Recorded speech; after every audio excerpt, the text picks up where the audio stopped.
In the last video we selected just one of the lemons, but if I wanted to kind of select multiple lemons or even select kind of the edge here, I can do that just by using the same tools we did before, just kind of playing around with them a little bit differently.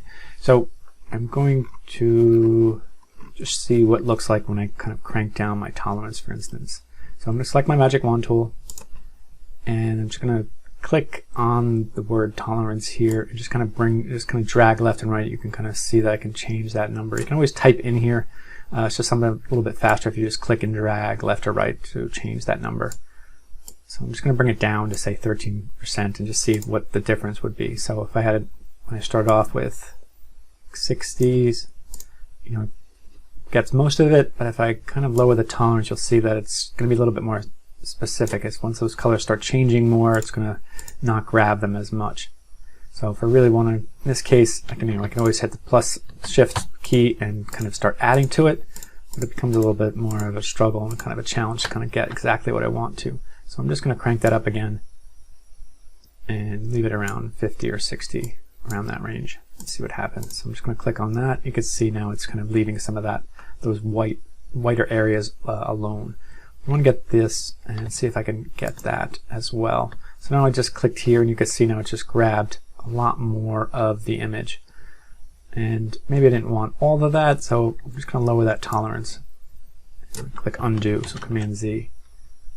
And I'm just going to now shift again and see what happens. So you can see that I've got some of the border but not all of it. And if I zoom in, kind of see what I want to grab, just this edge here. And just holding down the shift key to kind of start adding this, and you just have to kind of be a little bit patient as you kind of go around here. So I've got some of the other pieces that I don't want to include in this, so I'm going to use another tool, selection tool, to kind of just remove those. So I'm just going to click on my lasso tool here, hold down, and just select the regular lasso tool, kind of the freeform lasso. And I'm going to hold down my option key, or my alt key, and you'll see it kind of gives me a little minus sign next to it, so it's subtract from the selection. So I want to just kind of make loops around the areas that I don't want, and that will get rid of them. And just kind of keep going. I'm just going to select this portion here because I don't want that edge either.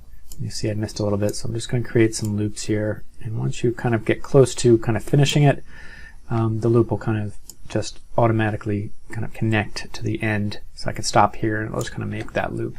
Just kind of get rid of that portion of it. And I'm just going to smooth this out a little bit more. I don't need all of that in there. And this piece looks a little bit too much too. So I'm just going to, and zooming in helps, so kind of using your middle mouse button, or middle mouse wheel to kind of get in there and just get a little bit closer to it.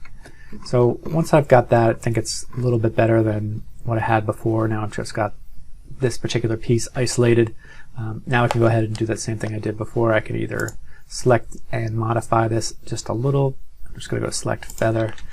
And since this is pretty thin here, I don't want to go too much. So I'm just going to even do one. And you can see it's already kind of taking that out. So if I want to kind of add that back in, I can hold down the shift key. And I'm just going to make a little circle around here, oval shape, so I can get it at least going and connecting all the way through for the most part. So I might miss a little bit, and I'm just going to kind of holding down the shift key again to kind of add that in there. So it's very thin, so taking that feather down, even just a 1 point, kind of smooth it out a little bit too much.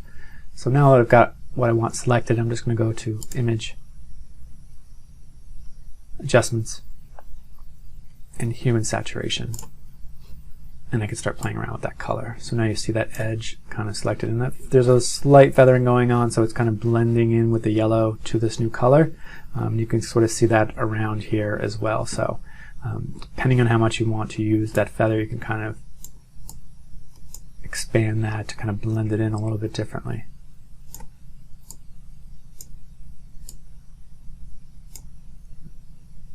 And again, the lightness is just going to kind of more of a brightness factor, kind of blow out. You can lose details if you go too far in either direction. And the saturation is going to give me kind of the amount of that color being applied. So, and the hue is more of the color itself that I'm going to use or introduce. Just going to go ahead and OK, and Command D will deselect everything. So with that